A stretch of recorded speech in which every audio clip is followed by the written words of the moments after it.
आज सबसे पहले बात महंत नरेंद्र गिरी की होगी, जो आज ब्रह्मलीन हो गए। आज प्रयागराज के बाघंबरी गद्दी मठ के भीतर ही महंत नरेंद्र गिरी को भू समाधि दी गई। वैदिक मंत्रोच्चार और पुष्प वर्षा के बीच महंत नरेंद्र गिरी को उसी नींबू के पेड़ के नीचे भू समाधि दी गई, जिसका जिक्र महंत नरेंद्र गिरी के कथित सुसाइड नोट में था। भू समाधि में महंत नरेंद्र गिरी को पालथी मारकर बैठाया गया है, जिसके बाद तमाम रीति रिवाजों के मुताबिक भू समाधि की प्रक्रिया समाप्त हुई।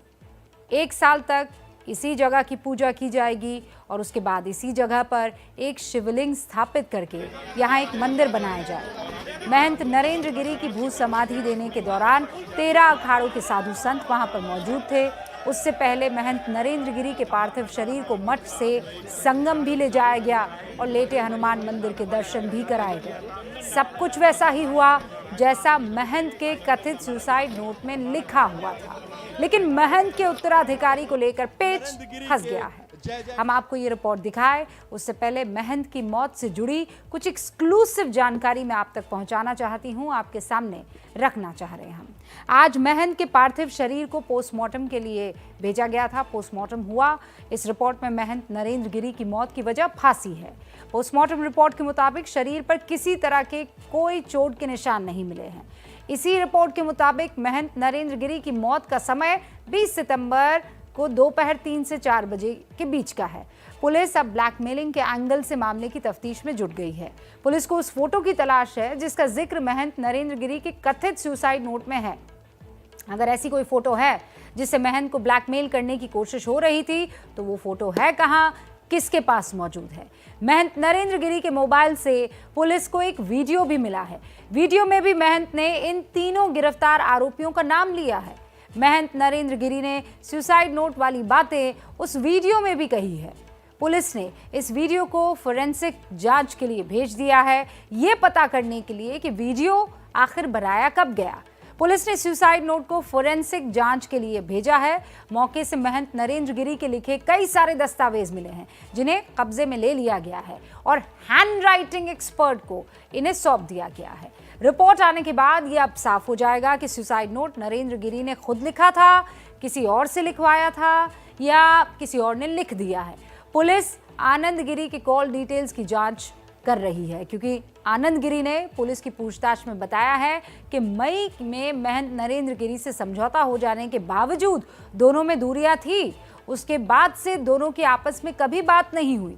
पुलिस ये जानना चाहती है कि क्या आनंद गिरी सच बोल रहे हैं या नहीं। लेकिन सबसे बड़ा विवाद महंत के उत्तराधिकारी को लेकर है और बलबीर गिरी की दावेदारी कमजोर पड़ती हुई दिख रही है। लेकिन मामला अब इसलिए पेचीदा हो जाता है कि ये षड्यंत्र रचकर हत्या की गई थी या फिर एक सुसाइड था, और अगर सुसाइड था तो क्या कोई आत्महत्या करने वाला, जैसे महंत नरेंद्र गिरी के परिवार वाले बता रहे हैं, वो अपना उत्तराधिकारी लिख कर जाएगा उस मानसिक अवस्था में? सुनिए।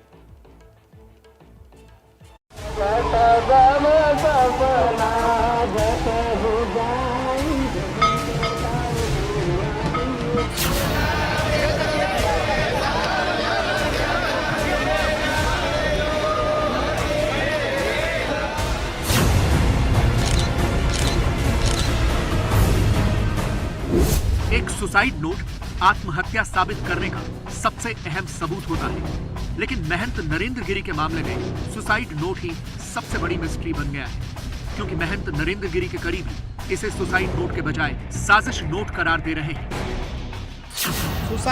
सुसाइड नोट नहीं है, साजिश नोट है। सुसाइड नोट नहीं, साजिश नोट है।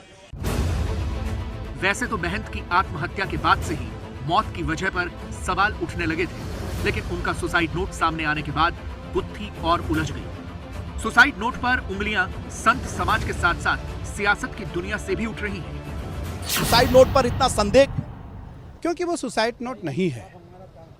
मैं कह रहा हूं, मुझसे अधिक उनको कोई नहीं जानता था, मुझसे अधिक उनके लोग उन्हें नहीं जानते थे, मुझसे अधिक उनके करीबी कोई नहीं था। लेकिन अभी कभी उन्होंने मुझसे कभी जिक्र नहीं कि मुझे सुसाइड करना है। ऐसा कैसे हो सकता है? पर मेरी समझ में ये नहीं आता कि वो सुसाइड नोट, मेरा अखाड़ा परिषद का राष्ट्रीय उपाध्यक्ष है और वो अखाड़ा परिषद के राष्ट्रीय अध्यक्ष थे। जब मीटिंग लिखी जाती थी और हस्ताक्षर करने के लिए कहा जाता था तो 15 मिनट हस्ताक्षर करने में लगाते थे। वो जो आदमी 15 मिनट हस्ताक्षर करने में लगाता होगा वो अपना सुसाइड नोट लिखेगा, और बहुत बहादुर व्यक्ति। तो मैं तो सुसाइड नोट पर ही प्रश्न चिन्ह खड़ा करता हूं। सुसाइड नोट को लेकर ऐसे अनगिनत सवाल हैं। किसी का दावा है कि महंत नरेंद्र गिरी सिर्फ साइन कर सकते थे, उन्हें लिखना नहीं आता था। तो कोई सुसाइड नोट की हैंडराइटिंग पर उंगली उठा रहा है। आत्महत्या की साजिश की गई है और जो लेटर लिखे गए हैं, लेटर भी कई राइटिंग में लिखे गए हैं। साजिश कौन कर सकता? आनंद गिरी? साजिश यहीं नहीं, हम नहीं जानते कौन कर सकता। इसी आश्रम के लोग ही किए होंगे, बाहरी आदमी तो कोई आएगा नहीं। आनंद गिरी पे भी शक है क्या? हम उनसे परिचित भी नहीं है। सुसाइड नोट नहीं है, साजिश नोट है। सुसाइड नोट नहीं, साजिश नोट है। नरेंद्र गिरी जी महाराज की राइटिंग नहीं है।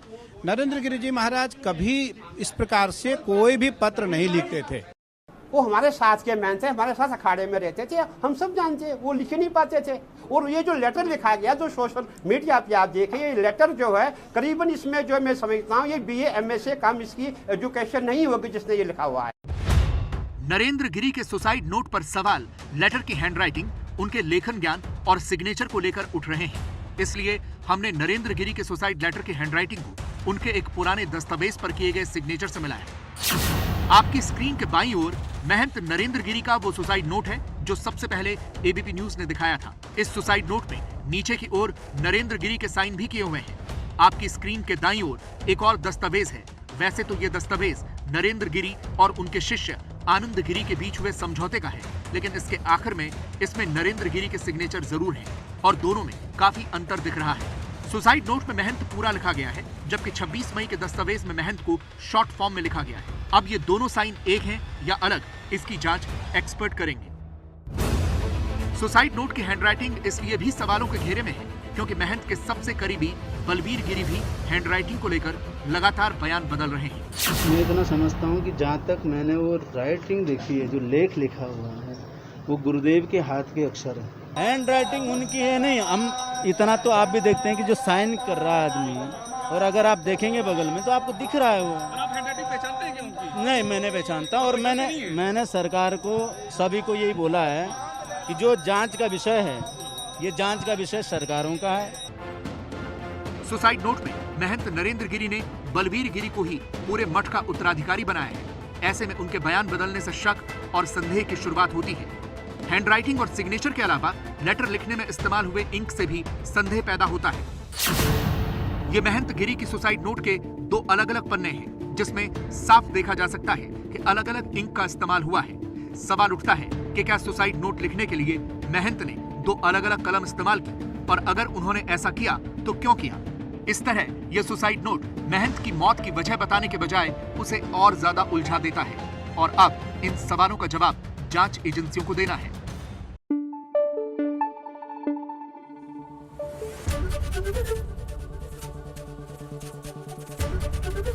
ABP न्यूज आपको रखे आगे।